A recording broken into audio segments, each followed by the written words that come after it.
आपल्याला जे नाव मिळतं ते नाव मिळाल्यानंतर मग त्या अनुषंगाने धर्म, जात, पंथ आणि मग बाकीच्या सर्व गोष्टी आपल्याला येऊन चिकटतात आणि अशा तऱ्हेने एक मोठा फुगा तयार होतो. एक मोठा फुगा तयार होतो आणि हा जो एक मोठा फुगा तयार होतो तो सर्वांना व्यापून टाकतो. हे मला अत्यंत महत्त्वाचं सांगायचं आहे की तो सर्वांनाच व्यापून टाकतो. आणि बघा, तुम्ही स्वतःच्या जीवनाकडेच बघा की तुम्हाला आज मी अमुक आणि मी असा, मी अमुक हा अहंकार आणि मी असा हा अभिमान, याच्या पलीकडे तुमचं जातं का बघा. सरड्याचा रंग जसा, सरड्याचं जशी धाव कुंपणापर्यंत, तशी आपली जी धाव आहे ना ती एवढीच आहे, मी अमुक आणि मी असा. बघा, विचार करून बघा. तुम्हाला कोणी विचारलं तर मी अमुक आणि मग मी कसा, मी असा, मग धर्म, जात, पंथ वगैरे सगळं येईल. ते कळलं की नाही. तर हे सांगायचा मुद्दा असा की अशा तऱ्हेने ह्यालाच अहंकार आणि अभिमान म्हणतात. अहंकार अभिमान म्हणजे काय, लोक समजतात तो फार वेगळा समजतात, चुकीचं समजतात. खरा जो अहंकार आणि अभिमान जो आहे, आणि अहंकार आणि अभिमान याच्यामध्ये फरक फार मोठा नाही. चहा आणि कॉफीमध्ये काय फरक, फार थोडा आहे. दोन्ही भाऊ बहिणी. तसं या ठिकाणी हे जे अहंकार आणि अभिमान जे आहे त्यांच्यामध्ये फरक फार नाही आहे. कळलं की नाही. थोडा एक सूक्ष्म आहे, एक स्थूल आहे, एवढाच फरक आहे. पण दोन्ही भाऊ बहिणीच आहेत. तर असे हे जे अहंकार आणि अभिमान जे आहेत, तो जो एक फुगा आहे, अहंकाराचा जो फुगा आहे, आता आपण नुसतंच अहंकार म्हणूया कारण अहंकारामध्ये अभिमान येतोच. तर हा जो अहंकार आहे हा एवढा फुगला की ह्या अहंकाराने सर्वांना व्यापून टाकलं. ते इतकं व्यापून टाकलं की आपण सर्वांना विसरून गेलो. की देवाला विसरलो, आपण आपल्या शरीराला विसरलो, आपण अंतर्मनाला विसरलो, आपण मनाला विसरलो, सगळ्याला आपण विसरून गेलो. ह्याचं कारण काय, ह्याचं कारण अहंकार. आणि हा जो अहंकार जो आहे, हा अहंकार आणि त्याच्या जोडीला अभिमान, हे लक्षात ठेवायचं. अहंकार म्हटल्यानंतर तिथे अभिमान आलाच. तेव्हा अहंकार आणि अभिमान हे दोन्ही मिळून जे काही आहे तो एक मोठा फुगा आपला तयार झाला आणि हा फुगा आपल्याला सगळ्यांना व्यापून टाकतो. आता हा व्यापून कसा टाकतो, कोणाच्या आधाराने, शरीराच्या आधाराने. शरीराच्या आधाराने की शरीरच नाही तर हा फुगा येणार नाही. हा फुगा जो आहे तो शरीराच्या आधाराने, जसं एखादी वेल शरीराच्या आधाराने वाढत वाढत वाढत वाढत जाते आणि ती झाडालाच व्यापून टाकते. म्हणजे आधार झाडाचा घेते आणि झाडालाच व्यापून टाकते. परिस्थिती अशी होती की झाड दिसतच नाही आणि वेलच दिसते. तसं आज आपली परिस्थिती झालेली आहे की आज अहंकार आणि अभिमान यांनी या शरीराला, मनाला, जीवाला, शिवाला, ईश्वराला, परमेश्वराला, या सर्वांना व्यापून टाकलेलं आहे. आणि म्हणून हे सर्वांना व्यापून टाकून आज आपल्याला दिसतंय काय, तर फक्त अहंकार आणि अभिमान. ह्याला मुखवटा असं म्हणतात, ह्याला मुखवटा असं म्हणतात. आणि या मुखवटा घेऊन आपण फिरत असतो. म्हणून मागल्या खेपेला मी सांगितलं होतं वॉलपेपरचं उदाहरण. वॉलपेपरमध्ये भिंत गायब होते, भिंत दिसेनाशी होते आणि त्या भिंतीवर जो वॉलपेपर आहे लोकांना तोच दिसतो. तो वॉलपेपर दिसतो, भिंत कोणालाही दिसत नाही. आणि शेवटी भिंतसुद्धा जर बोलायला लागली, बोलत नाही ते आपलं नशीब, पण ते जर बोलायला लागली तर ती मी भिंत विसरून जाणार आणि मी वॉलपेपर म्हणणार. आणि मी वॉलपेपर नुसतं म्हणणार नाही तर त्या वॉलपेपरवर जे चित्र आहे ते मी असं म्हणणार. मला वाटतं हा विषय तुम्हाला नीट समजला असेल. हे मी का सांगतो, हे फार महत्त्वाचं आहे की आज जगामध्ये सगळं जे आहे ना, भानगडी ज्याला आपण म्हणतो ना, ते इथून सुरुवात झालेली आहे. मुळात हे काही वाईट आहे असं नव्हे, मुळात ह्यातलं काहीच वाईट नाही आहे. धर्म वाईट नाही, जात वाईट नाही, पंथ वाईट नाही, वंश वाईट नाही, कुळ गोत्र ह्यातलं काहीच वाईट नसतं. जगामध्ये वाईट काही नसतं. वाईट असतं ना, तो फक्त आपल्या ठिकाणी असणारा दुजाभाव, जो दुजाभाव ज्याला म्हणतात ना, तो वाईट असतो. त्याला तुकाराम महाराजांनी मत्सर असं म्हटलं आहे.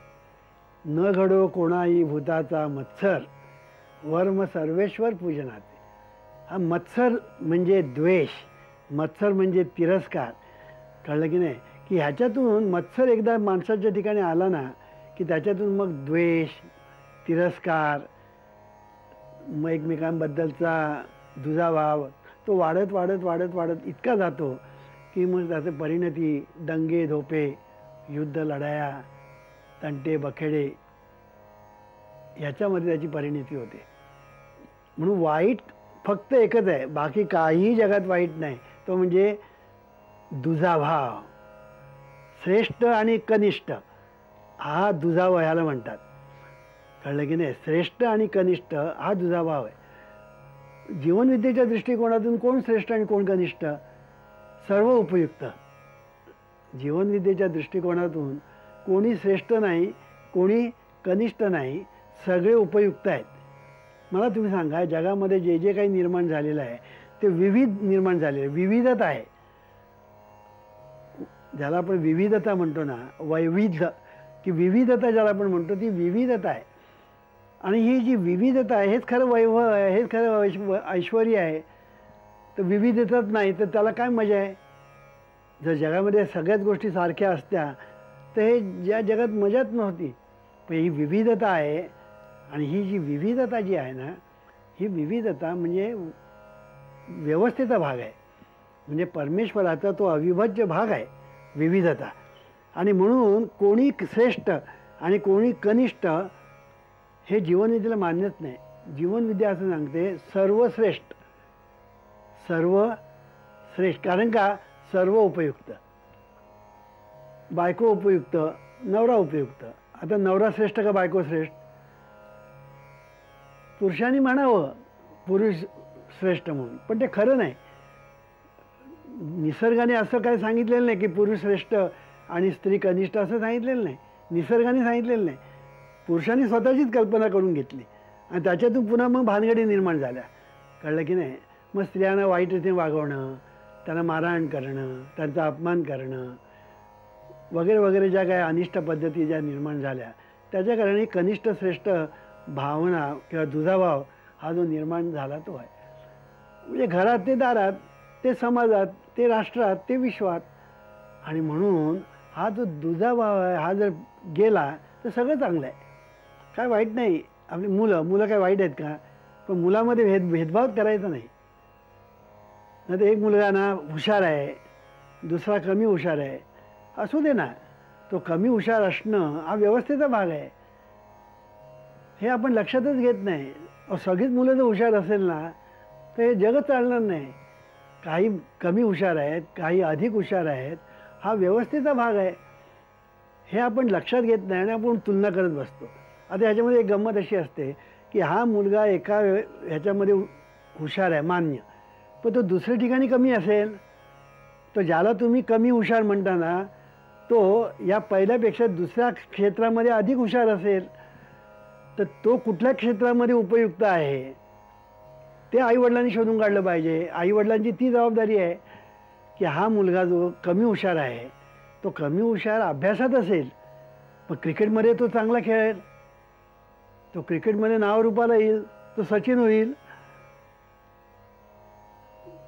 आता सचिन जर अभ्यासच करत बसला असला तर पाकिस्तानबरोबर आपण मॅच जिंकला असतो का? जर सांगायचा मुद्दा असा की कोण कमी आणि कोण जास्त असं आपण जेव्हा म्हणतो ना, हे मुळात ही तुलना करणंच चुकीचं आहे. जीवनविद्येला तुलना करणं हे मान्यच नाही. कारण जीवनविद्या असं सांगते सर्व उपयुक्त आहे, सर्व उपयुक्त आहे. सर्वम खलविदम ब्रह्म. परमेश्वर सर्वामध्ये भरलेला आहे. तर अर्थ काय? आता परमेश्वर जर सर्वामध्ये आहे, ईश्वरच सर्वभूतानां हृदयेषु अर्जुन तिष्ठति. मग परमेश्वर जर सर्वामध्ये भरलेला जर आहे तर मग कोण श्रेष्ठ आणि कोण कनिष्ठ? सगळे उपयुक्त. ही एकदा दृष्टी आपण घेऊन जगामध्ये नांदायला लागलो आणि घरापासून त्याची सुरुवात केली तर आनंदी आनंद आहे. घराचा स्वर्ग होईल आणि या जगाचं नंदनवन होईल. हे सगळं आपल्या हातात आहे. म्हणून तूच आहेस तुझ्या जीवनाचा शिल्पकार. म्हणून तूच आहेस तुझ्या जीवन शिल्पकार. काय झालं आहे आता की आपल्याला हे कोणी सांगत नाही, कोणी शिकवत नाही, कळलं की नाही. आणि मग आमचं घराणं श्रेष्ठ, आमचा धर्म श्रेष्ठ, आमची जात श्रेष्ठ, त्याही कनिष्ठ, मग त्यांच्याजवळ बसू नकोस, मग त्यांच्यापासून लांब राहा वगैरे, ह्या सगळ्या गोष्टी ज्या आपण निर्माण केल्या.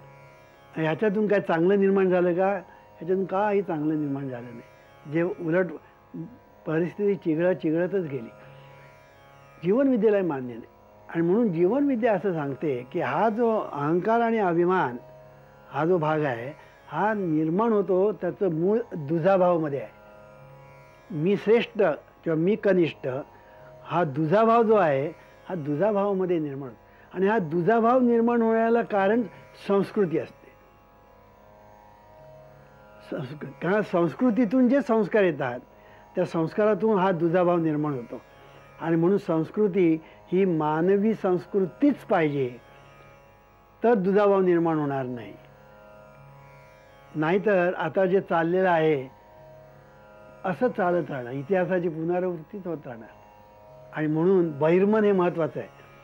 म्हणून सुरुवातीला मी सांगितलं की बहिर्मन किती महत्त्वाचं आहे, की बहिर्मन इतकं महत्त्वाचं आहे की बहिर्मन फुगत गेलं की ते बाकी सर्वांना झाकून टाकतं. ते बाकीचं सर्वांना झाकून टाकतं आणि ते पुन्हा फुगत जातं ना, ते शरीराच्या आधारानेच जातं. हे पुन्हा लक्षात ठेवायचं, शरीराच्या आधाराने होतं. आता आणखीन मी एक गंमत सांगतो तुम्हाला. देव दिसतो का? देव दिसत नाही. मग आता मी मगाशी जे नाव सांगितलं की तुमचं, आता मी प्रत्येकाचं नाव घेत नाही, मी मगाशी मागल्या प्रवचनात सांगितलं गोविंदराव तपासे नाव सांगितलं. आता हा गोविंदराव तपासे शोधून पण त्याचा तपास लागणार नाही, शोधून सुद्धा तो सापडणार नाही. गोविंदराव तपासे काय? मग शेवटी तुम्हाला बोट दाखवावं लागेल, अहो ते गोविंदराव तपासे. म्हणजे तुम्ही बोट कोणाकडे दाखवलं? शरीराकडे. तो माणूस आहे ना, तो माणूस गोविंदराव तपासे असं तुम्ही बोट करून दाखवणार. पण गोविंदराव तपासे म्हणजे त्या माणसाकडे जर शोधायला गेला तर तो तुम्हाला दिसणारच नाही. म्हणजे गोविंदराव तपासे दिसत नाही, दिसतं शरीर. तसा परमेश्वर दिसत नाही, दिसतं शरीर. म्हणून शरीर साक्षात परमेश्वर हा जो सिद्धांत मी जो मांडलेला आहे त्याचं कारण हे आहे की दोन्ही बाजूने बघा तुम्ही, की दोन्ही बाजूने या बाजूने या बाजूने बघा की परमेश्वराच्या अंगाने परमेश्वर दिसत नाही, पण परमेश्वर शरीर रूपाने प्रगट आहे. तुम्ही अहंकार आणि अभिमान याच्या अंगाने जर तुम्ही पाहिलं तर तुम्हाला तो जो अमुक आणि तमुक म्हणणारा जो आहे तो काही दिसत नाही.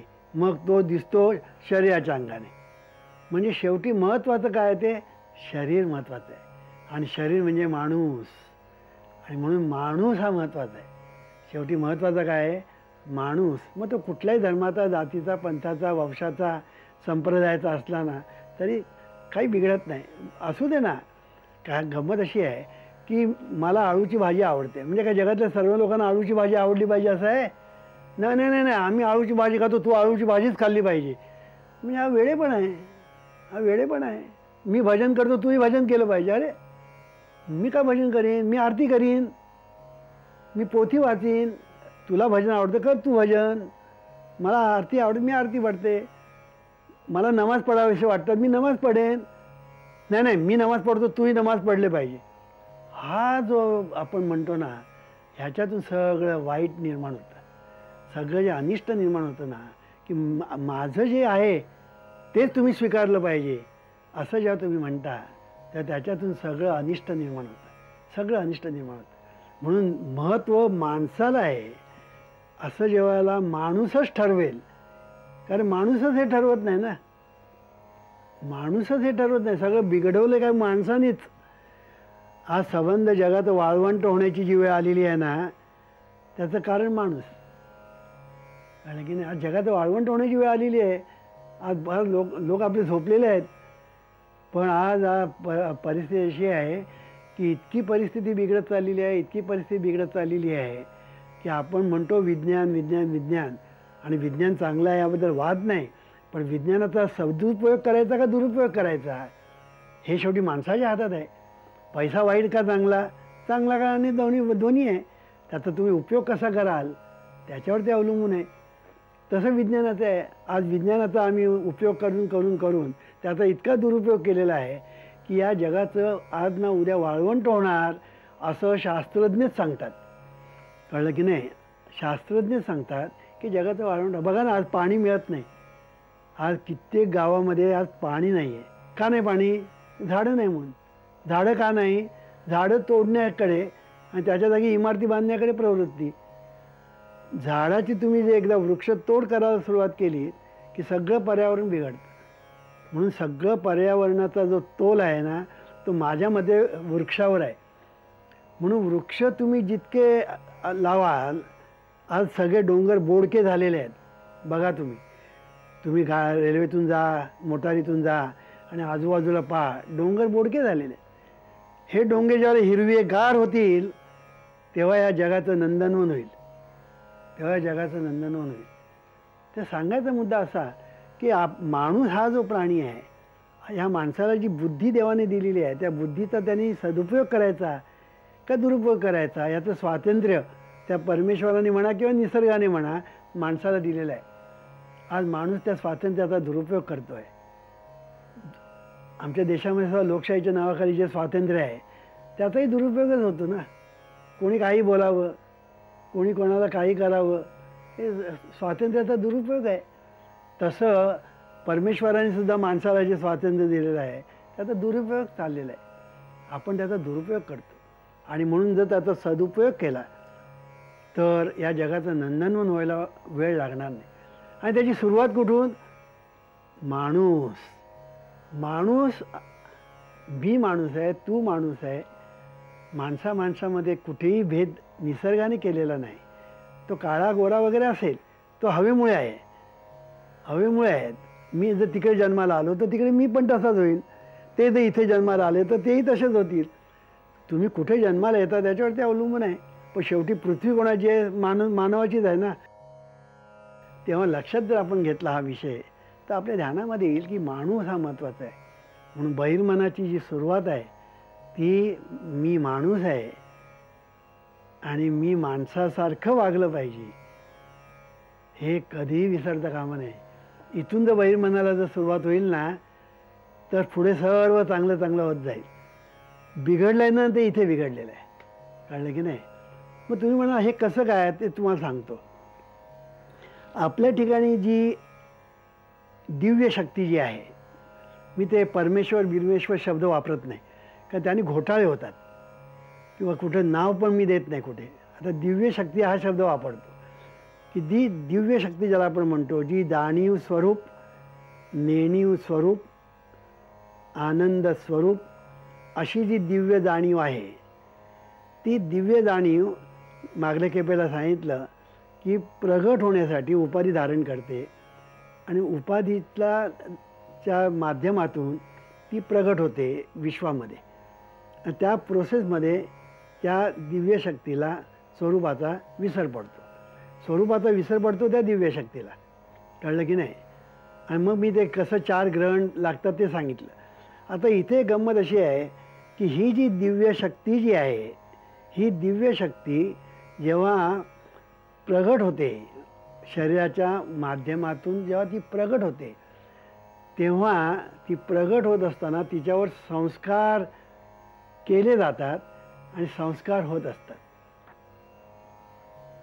केले जातात आणि होत असतात, दोन्ही होत असतात. मग संस्कार होण्याचा जो प्रोसेस आहे, प्रक्रिया आहे ती 2 प्रकारची आहे, डायरेक्ट इनडायरेक्ट. आणि म्हणून हे जे संस्कार होण्याची जी प्रक्रिया आहे त्याच्यातून बहिर्मन तयार होतं. म्हणून मी मगाशी सांगितलं की मनाचं शेवटचं टोक म्हणजे परमेश्वर आहे आणि परमेश्वराचं अलीकडलं टोक म्हणजे मन आहे. हे आपण लक्षात ठेवा. म्हणजे ही ती जी दिव्य शक्ती जी आहे तीच पालटत पालटत पालटत पालटत पालटत या बहिर्मनापर्यंत आलेली आहे. आणि या बहिर्मनाच्या ठिकाणी म्हणजे बहिर्मन ही दिव्य शक्तीचाच आविष्कार आहे.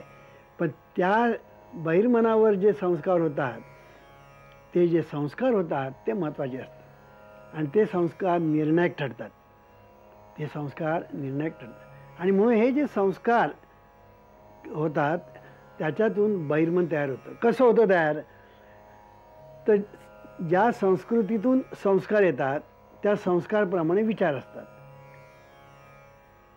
आणि त्या विचाराप्रमाणे आपल्या जीवनाला आकार प्राप्त होतो. म्हणजे आपल्या ठिकाणी असणारी ती मुळात असणारी जी दिव्यशक्ती, ती दिव्यशक्ती ज्या वेळेला बहिर्मन रूपाने आणि प्रगट होते आणि त्याच्यावर ज्या संस्कार होतात तेव्हा ते बहिर्मन जे आहे ते त्या संस्काराप्रमाणे विचार करायला लागतं. ते जे विचार करताना ते त्या संस्काराप्रमाणे करतं आणि संस्काराप्रमाणे विचार आणि विचाराप्रमाणे बहिर्मनाला आकार असं एकदा व्हायला लागलं की बहिर्मनाचा एकंदर जो आकार आहे, बहिर्मनाचा जो प्रकार आहे आणि बहिर्मनाचं जे रूप आणि स्वरूप आहे ते तुमच्या ध्यानात येईल. लक्षामध्ये आलं की नाही? आणि एकदा तुम्हाला कळलं की बहिर्मन आपल्या ठिकाणी जे तयार होत आहे आणि झालेलं आहे त्याचं मूळ संस्कारात आहे आणि ते संस्कार जर आपल्याला अनिष्ट मिळालेले असतील तर आपल्या ठिकाणी विचार येतील ते अनिष्ट, आणि जर चांगले असतील तर विचार येतील ते चांगले, आणि त्याच्यातून ते बहिर्मन त्याप्रमाणे आकार घेईल आणि मग ते बहिर्मन बाकीच्या सर्व गोष्टीवर जेव्हा प्रभाव टाकेल तेव्हा त्याच्यातून सर्व जे निर्माण होईल ते चांगलंच निर्माण होईल. आणि म्हणून हा विषय इतका महत्त्वाचा आहे की आपल्याला बहिर्मन आणि अंतर्मन नीट समजावून घेण्यासाठी हे सगळं समजावून घेणं आवश्यक आहे.